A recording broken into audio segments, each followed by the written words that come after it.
Okay, so what we're going to be talking about within this video is just basically what we're expecting of you within the ScanLab. And so when you first arrive here, you'll see this home screen. And inside of here, we see, the ScanLab home screen when you're at. We have manage cohorts, which are for managers and teachers. We also can go inside of your profile here, and we can be able to see your preferences. In this case, we can see where you prefer to be able to scan on. If you're scanning on a GE, what this is going to do, it's going to make it to where your window and leveling is just like it is on a GE. It doesn't make it look like a GE system, it just makes it behave from a windowing and leveling perspective. Same thing with Siemens, Philips, Hitachi, United Imaging, all those things. If you ever wanted to change your password, you'd type in the current one and the new one, and then hit save password. You can also verify your account information and also later on be able to see your statistics. But for the time being, let's take a test. So I'll just select a region, and inside of here, I'm going to have different regions of the body. So upper extremity, spine, pelvis, neck, lower extremities, head, and abdomen. So within different regions, you'll have different examinations. So inside of the head, we have the orbits, the brain, the pituitary, and the internal auditory canals. So let's do a brain. I'll go ahead and load the ScanLab. And now the first thing I'm going to need to do is to be able to screen a patient, just like in real life, because before a patient is allowed to go into the MRI scan room or zone 4, we need to know, completely that that patient is safe to do so.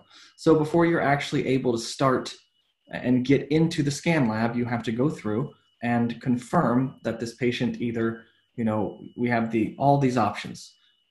Either we proceed with the examination, maybe there's an incomplete history and we need to talk to the patient a little bit more. Is there an unclear implant to where we may need to go and talk to the reading radiologist and kind of come up with a risk versus benefit analysis?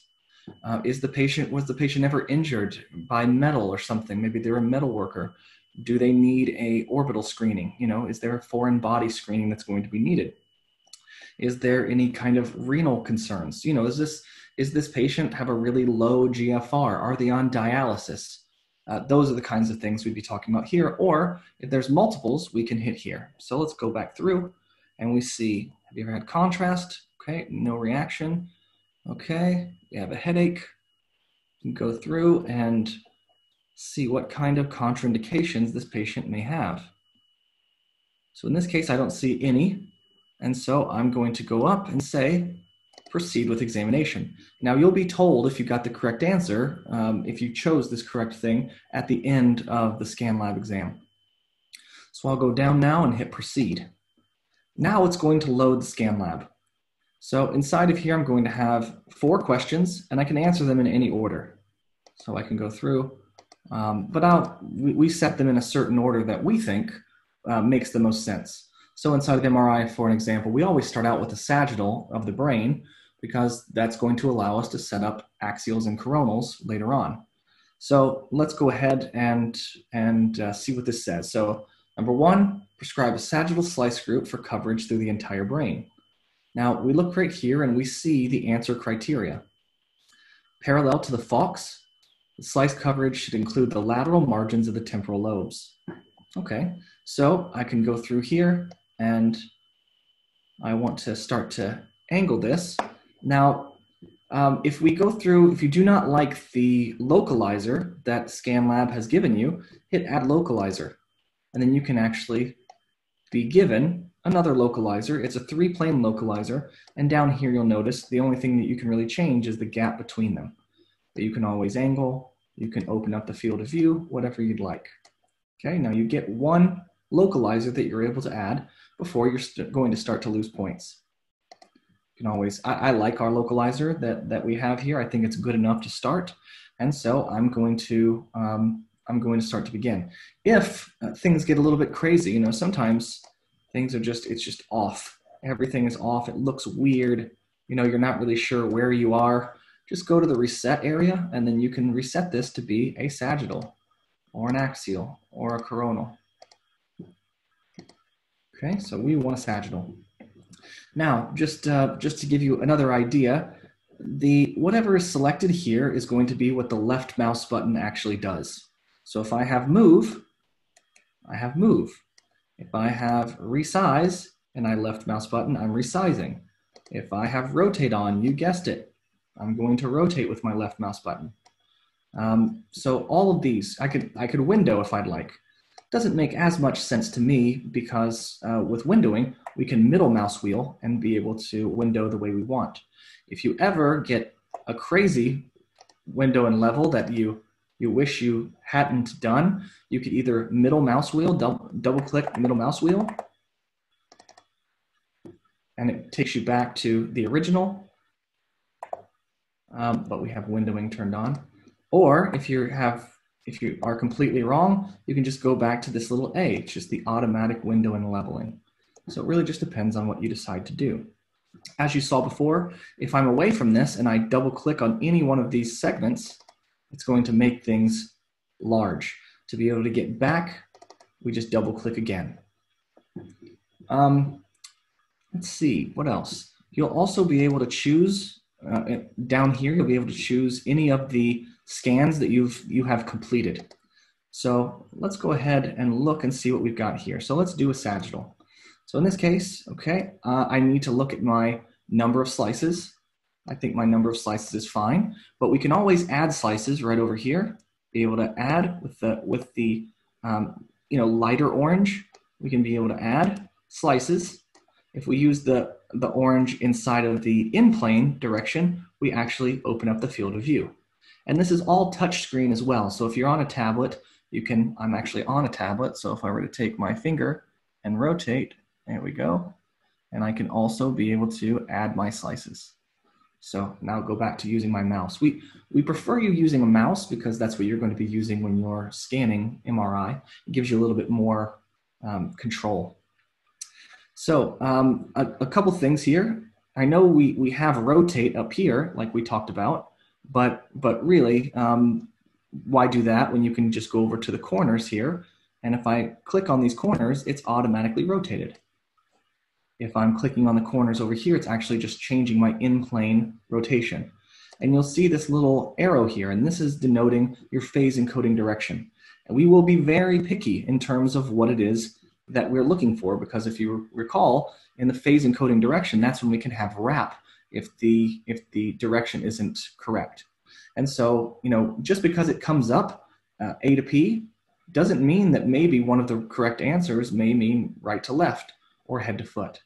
So it really will just depend on the question that's being asked. Sometimes, let's say in a wrist or an elbow or something that's more circular, then we've actually in the background said, hey, whichever direction that you want to phase encode, that's fine by us. Sometimes the phase encoding direction will not matter, but most often it will.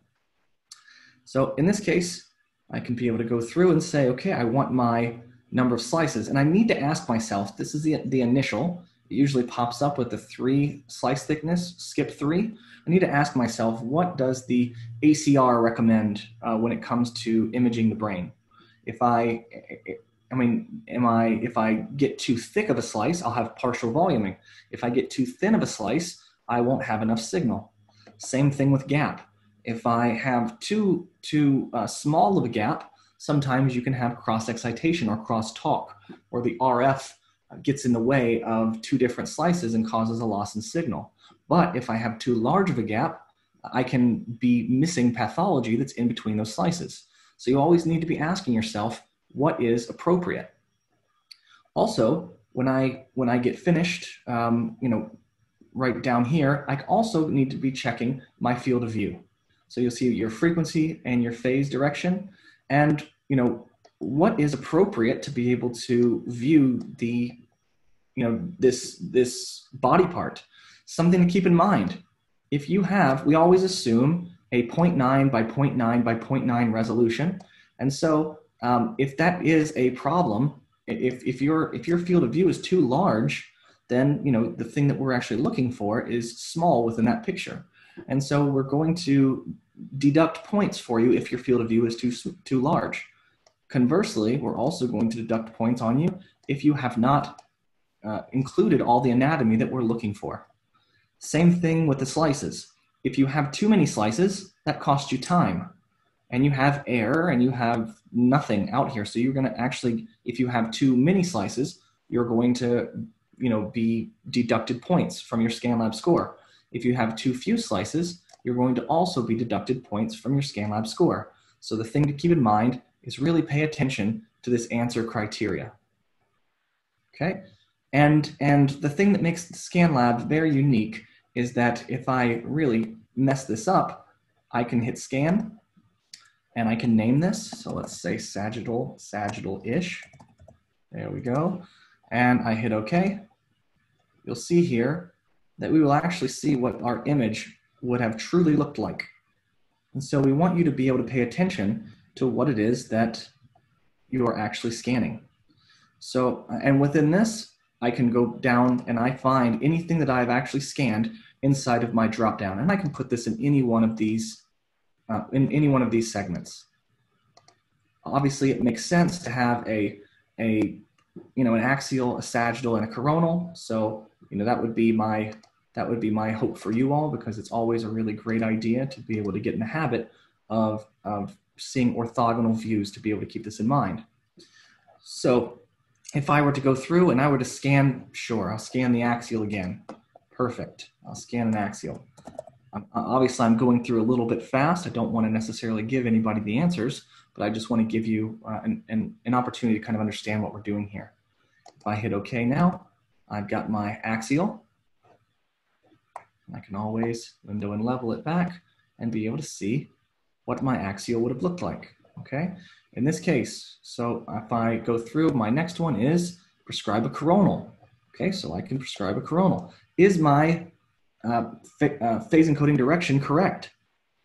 No, that's what I want you to be asking yourselves.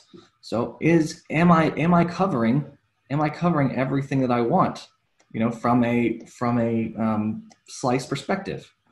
So if we are looking at this, we can go through and hit scan. Okay, there we go. We have our coronals coming through. And lastly, in this case, we want to angle with so prescribe a coronal slice for coverage through the hippocampus.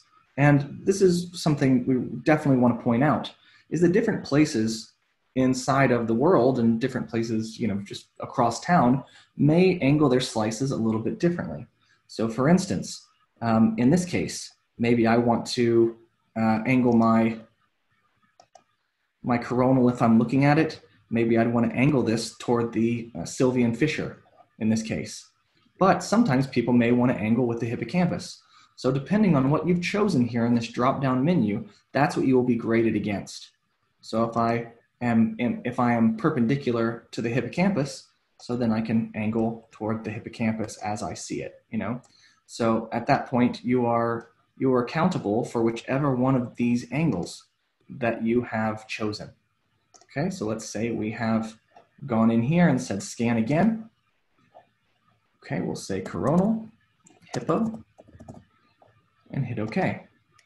Okay, so we will actually be able to see that completely, and we can say, at this point, we can load any one of our images that we have created. Okay, and then we can hit proceed. When I hit proceed, what it's going to do is take me through different critical thinking questions that we call them. Now, our whole job here at ScanLab is to try to get you to think the exact same things that you would think if you're scanning a real patient. So far, we've had you thinking about your slice prescription, your field of view, your angles, your phase encoding direction. We've had you thinking about safety. Is the patient even okay to enter our room, our scan lab? And so now we're going to test you based off of your knowledge of anatomy and pathology recognition and clinical procedures. So which letter denotes the thalamus? Okay, well, let's just say it's obviously not B, but let's just say it is. And we can say proceed. We can go through what's the general purpose of an inversion pulse. So I'm going to go ahead and say that's to make a tissue of your choosing appear dark, right? Because we're putting a 180-degree inversion pulse in, and based off of the TI that we're using, we can be able to make certain tissues dark. You know, on a flare, we make fluid dark. On a stir, we're making fat dark. And so let's say proceed. Okay, what pathology can be seen here? I don't know. Let's just say maybe it's MS. If I hit proceed here, okay, select the parameters with the highest spatial resolution. So see, once again, we're trying to get you to think, what is this sequence, you know, that you're looking at? What are the spatial resolution parameters that's going to give me the highest spatial resolution here? And so you can go through and select whichever one that you'd like. And then after that, my test results, I'm going to get, 15%. So in the background, we have a set of angles and a set of ranges that we will allow. And so you'll see here, let's say I got a 51% on my hippocampus. Why? What happened? Okay, well, let's go back through. Okay, so my angulation was 7 degrees off of the ScanLab angle. The in-plane rotation exceeds the ScanLab range by 89 degrees. So I had it phased head to foot. Really, it should have been phased right to left for my coronal. So my slice gap is greater than the maximum ScanLab range by 2 millimeters. All these things in green are things that I've done correctly. Everything in red is the things that I've done incorrectly. And you'll see here, they are exactly, they're completely different across everything. Okay. Now I can also go up and look at my critical thinking questions and see how I did. So did I screen the patient correctly? Okay. And you have an explanation as well inside of here. So you can go back and once again, review your screening form. I can also go back in and say, which letter denotes the thalamus? Okay, that's right. Okay, D is the thalamus. So even if you're getting answers incorrectly, you're still learning. What's the general purpose of the inversion plane? We've got that, but you'll see, there we go, give you a reason. There we go, what pathology can we see here? Okay, pathology seen here is confirmed to have been multiple sclerosis. And we can see, you know, the involvement of the corpus callosum, and you see these little Dawson's fingers that are coming up. And if you start to really understand and be able to recognize pathology, that means you're able to react to it and perform a different sequence that can really aid the radiologist in the diagnosis. Okay. And lastly, you know, what parameters are showing spatial resolution? So we can actually show you these things and help you learn. So, and that is one test for ScanLab. And you'll have every single one of these tests throughout the entire body. Now, every single one of these tests, you're going to have different critical thinking questions. You will have the exact same angulation questions. And so if you pay attention to these ScanLab angles and you take our feedback, then you'll be able to adjust. And the idea here is that as you adjust, you're establishing really, really good habits and angling correctly. And we've brought in the top educators from around the world that have written books in terms of MRI positioning and angulation and slice thicknesses and things like that. And we have a committee that agrees on these different parameters. And as long as you're within those parameters, you're not going to get deducted any points. So I can return to test selection, and you'll see here, once again, I have all these options, and we'll continue to add more. There's going to be the contrast lab that's coming soon. There's going to be cardiac. There's going to be multi-slice, multi-angle for the spines. And so there's a lot of really exciting things that are going to be happening in the coming weeks and months within the ScanLab. So that's just a quick tour in terms of how to use it, what we're expecting, what the criteria is. And one last thing, I'll be able to go into my profile here, and I'm able to see all of my different ScanLab scores across time. You can always just focus, like we just did a brain. So we see the brain in blue. If you hover over, it brings it to the forefront. And so you'll see here, if I look at the brain, you'll be able to see, okay, well, started out really well, but maybe as time goes on, I may need to study a little bit more within the ScanLab. I can also come down and I have my critical thinking scores. So you'll see in certain levels, we've separated each one of these critical thinking questions that you've got into different levels. And so you can see here within artifacts, I've gotten 100% of the level 1 questions in artifacts. In clinical procedures, I've got 87.5%. But as things get harder, you'll see that the percentages, they change. So we want to make these as specific as possible to where if you know the basics, that's great. We can see that. We can tell the difference between if you know the basics or you know everything. So that is the ScanLab. Really hope you guys are going to enjoy this. And please let us know if you have any questions. We always want to hear from you. If you have any kind of issues with anything, all you have to do is go and hit the Having Issues button. We will get back to you very, very soon.